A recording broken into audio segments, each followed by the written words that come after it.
पुलिसकर्मी घायल हुए थे, उनका पिस्टल छीन के भागने की कोशिश की। अब ये प्रदेश की स्थिति है कि लॉ एंड ऑर्डर का जो सिचुएशन है वो एकदम बेहद बिगड़ चुका है। मेरा पहला रिएक्शन ये है कि इससे ज्यादा फेक स्टोरी की कल्पना भी नहीं की जा सकती थी। क्या विकास दुबे को इतना मामूली कोई फूल वाला मुलजिम मान रहे थे कि हाथ खुले हाथ के साथ 4 पुलिस वाले ले जा रहे थे? विकास दुबे, ये नाम पिछले कुछ दिनों से काफी सुर्खियों में चल रहा है। विकास दुबे को पुलिस पिछले कुछ दिनों से ढूंढ रही थी क्योंकि वह 8 पुलिस कर्मियों के मौत का दोषी है। आखिर 9 जुलाई को पुलिस उसे पकड़ने में कामयाब हुई। 3 जुलाई को पुलिस मुठभेड़ के बाद विकास दुबे भाग गया था। 9 जुलाई को विकास दुबे की गिरफ्तारी उज्जैन के महाकाल मंदिर के पास से हुई। विकास दुबे के यहाँ होने की सूचना वहाँ के गार्ड ने दी। यहाँ कैसे हम लोगों को पता चला, पहले तो हमने विकास दुबे का जो फोटो देख रखा था हम लोगों ने जी, तो हम लोगों को लगा यहाँ महाकाल के दर्शन करने आया। 2 घंटे तक पहले हमने इंक्वायरी किया, उसका हमारे डिपार्टमेंट के अधिकारी को बताया, हम लोगों ने पुलिस कस्टडी को बताया, अभी इंक्वायरी चल रही है। कितने बजे आएगा भैया? ये 7 बजे के लगभग आया। कोई पीछे वाले गेट से आने की कोशिश की उसने, तो हम लोगों ने देखते हुए उसको संदिग्ध मानते हुए। दर्शन कर चुका था क्या वो? नहीं, दर्शन करने जा रहा था। हम लोगों ने सीसीटीवी में देखते हुए उसको 2 घंटे तक इंक्वायरी किया। कौन था आपके साथ? हमारी सिक्योरिटी टीम 8 लोग थे, हम सब लोग देखते हुए हम लोगों ने। वो अकेला ही था जी? वो अकेला ही था जी? हाँ, वो 2-3 लोग थे पर शायद पता नहीं चल पाया, अकेला पकड़ में आया। अभी कहाँ पे है? उनको पकड़ के कहाँ? अभी पुलिस कस्टडी में रखा गया है, उन लोगों की इंक्वायरी की जा रही है, अभी देखते हैं कि क्या। इस पर भी सवाल खड़े हुए कि विकास दुबे उज्जैन कैसे पहुंचे। विकास दुबे के बीजेपी नेता के साथ लिंक्स भी बताए जा रहे थे। मीडिया रिपोर्ट्स के मुताबिक 9 जुलाई को विकास दुबे खुद ही सरेंडर हो गए। गिरफ्तारी के बाद उज्जैन से विकास दुबे को यूपी ले जाया जा रहा था। इस बीच पुलिस की माने तो 10 जुलाई यानी कि आज सुबह गैंगस्टर विकास दुबे को जिस कार में ले जाया जा रहा था वह पलट गई और वह और अन्य पुलिसकर्मी उसमें घायल हो गए। अपराधी विकास दुबे ने एक घायल पुलिस वाले से बंदूक छीन ली और भागने की कोशिश की। जो पुलिसकर्मी घायल हुए थे उनका पिस्टल छीन के भागने की कोशिश की और उसके बाद पुलिस पार्टी ने उसको चारों तरफ से घेर के कॉम्बिंग करके उसको आत्मसमर्पण कराने की कोशिश की, जिसमें उसने जवाबी फायरिंग किया और आत्मरक्षा में पुलिस ने जो गोलियां चलाई उसमें वो घायल हुआ है। कितनी गोलियां लगी? ये अभी मेडिकल जांच का विषय है। अभी हम लोग अंदर जाके पता करके आपको अपडेट करते हैं। हाँ, पुलिसकर्मी घायल हुए हैं, उसके बारे में हम आपको अभी अपडेट करेंगे। अभी हम लोग अस्पताल में हैं, अभी अपडेट करेंगे। मुठभेड़ से ठीक आधा घंटा पहले सुबह 6:30 बजे लिया गया एक और वीडियो मीडियाकारों के काफिले को रोकते हुए दिखाता है। इसलिए जो मीडिया कर्मियों की गाड़ी है यहाँ पर एक रणनीति के तहत रोक दी गई है। जैसा कि हमने तस्वीरों में आपको दिखाने चाहिए, यहाँ पर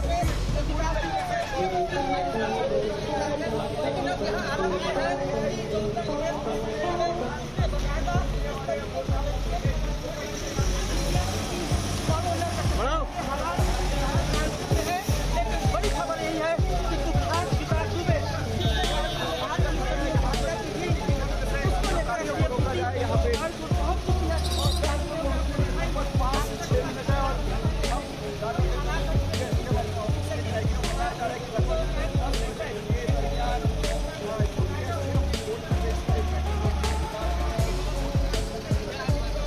वहां मौजूद लोगों ने भी कहा कि उन्होंने गोलियों की चलने की आवाज तो सुनी पर पुलिस ने उन्हें वहां पास में जाने नहीं दिया। यहाँ पे सर जो हमने लोगों ने आवाज सुनी है वो गोलियों की सुनी थी। अच्छा जी। तो और गाड़ी का एक्सीडेंट भी हुआ है क्या? गाड़ी का कोई एक्सीडेंट वगैरह नहीं हुआ। आप जब आ रहे थे तो आपने किस चीज की आवाज सुनी? हम लोगों ने खाली गोलियों की आवाज सुनी थी और जब हम लोग देखने आ रहे थे तो पुलिस वालों ने हम लोगों को भगा दिया था। इस एनकाउंटर पर काफी सवाल खड़े हो रहे हैं। विकास दुबे की कार को क्यों बदला गया?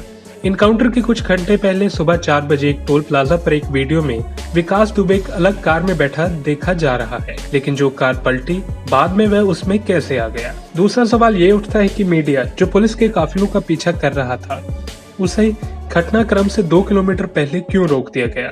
वहीं वहां मौजूद लोगों का कहना है कि उन्होंने गोलियों की आवाज सुनी लेकिन किसी दुर्घटना का जिक्र नहीं किया। वे कहते हैं कि उन्हें पुलिस ने वहां जाने से रोका।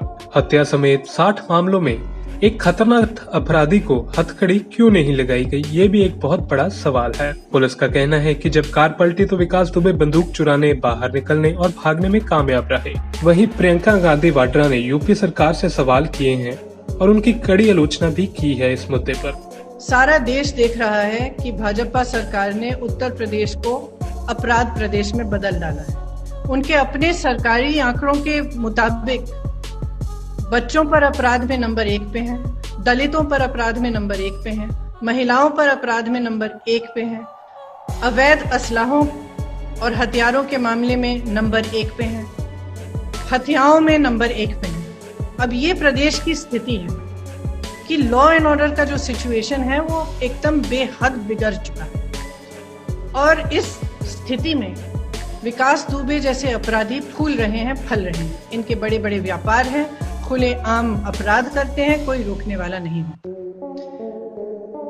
पूरा प्रदेश इस बात को जानता है कि इनका संरक्षण राजनीतिक सोर्सेस से होता है, इनका संरक्षण जो सत्ता में है उनसे होता है।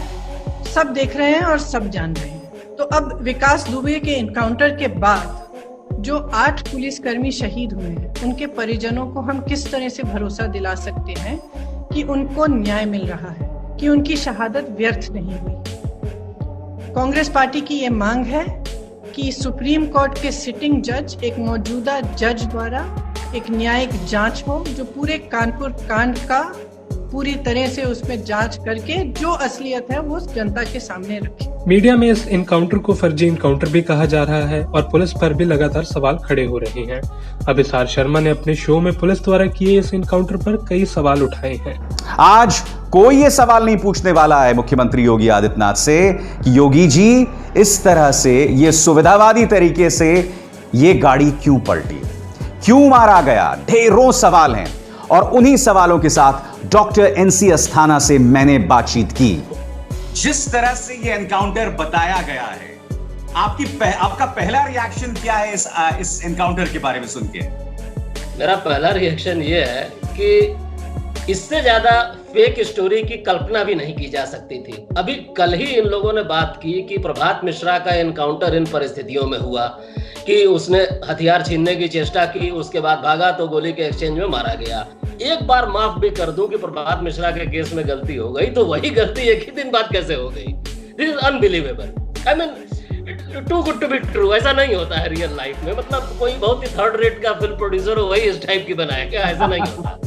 वहीं अजीत अंजम ने भी अपने शो के द्वारा इस एनकाउंटर के फर्जी होने की आशंका जताई है और कुछ अहम सवाल खड़े किए हैं। अब पहला सवाल तो यही है, उसके बाद मैं बयान और वीडियो पर आता हूं कि अगर गाड़ी ऐसी पलटी, उस पलटी हुई गाड़ी से 4 सिपाही उसमें हथियार बंद, क्या विकास दुबे को इतना मामूली कोई फूल वाला मुलजिम मान रहे थे कि हाथ खुले हाथ के साथ 4 पुलिस वाले ले जा रहे थे और इतनी आसानी से उस पलटी हुई गाड़ी में से पुलिस वाले उसमें फंसे हुए हैं, घायल हैं, और ये विकास दुबे उसमें से जो पहले से सुनते हैं लंगड़ाता है, वो उसमें से निकलकर भागता है, उनका पिस्टल भी छीन लेता है और भागता भी है। मतलब उसको कुछ नहीं हुआ। 4 पुलिस वाले घायल हैं, उनको कुछ नहीं हुआ। विकास दुबे वहां से पिस्टल लेकर भागता है। जो गाड़ी पलटी हुई है उसके शीशे दरवाजे खुले हुए नहीं दिख रहे, तस्वीरों में नहीं दिख रहे। हो सकता है बंद कर दिया गया हो, लेकिन ऐसा होता नहीं है। मौका वारदात पर जो जिस अवस्था में गाड़ी होती है वैसी होती है, लेकिन फिलहाल ये तस्वीर ऐसी दिख रही है। कुछ सवाल है, हो सकता है इसका जवाब पुलिस दे, तो उस जवाब पर भी हम बात करेंगे। पुलिस कहती है उसके बाद वो एक पेड़ के पास जाकर उसने फायरिंग की और तब जवाबी फायरिंग में मारा गया। अब सवाल यहां ये उठता है कि अगर गाड़ी पलटी, तो पहली बात, उस पलटी हुई गाड़ी के पीछे भी तो उनकी गाड़ियां आ रही थी, 3-4 जो भी थी। क्या उन गाड़ियों के बीच इतना फासला था कि पलटी हुई गाड़ी तक पहुंचने में उनको इतना टाइम लगा कि उसमें से विकास दुबे निकल भी गया, पिस्टल भी छीन लिया और 200-300 मीटर भाग भी गया? इसके अलावा मेन स्ट्रीम मीडिया भी इस मुद्दे पर पूरी तरह से सक्रिय लग रहा है। मेन स्ट्रीम मीडिया ने भी इस एनकाउंटर को लेकर पुलिस पर सवाल उठाए हैं। उज्जैन से कानपुर लाने के लिए विकास दुबे का ट्रांजिट रिमांड क्यों नहीं लिया गया? उज्जैन में खुद को पकड़वाया तो कानपुर में क्यों भागने लगा? विकास दुबे के हाथ खुले क्यों थे? अगर हाथ बंद थे तो फिर पिस्टल कैसे छीने? एसटीएफ ने अपने हथियार संभाल कर क्यों नहीं रखे?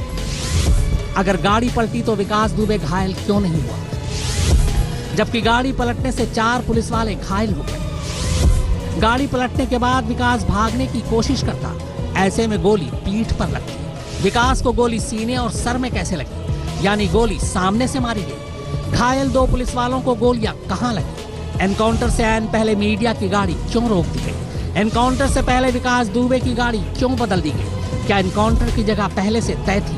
अगर नहीं तो वहां आसपास पहले से पुलिस टीम कैसे मौजूद थी? उज्जैन में मंदिर के गार्ड ने विकास दुबे को धर दबोचा था। कानपुर में भागते विकास को एसटीएफ के महारथी क्यों नहीं काबू कर पाए?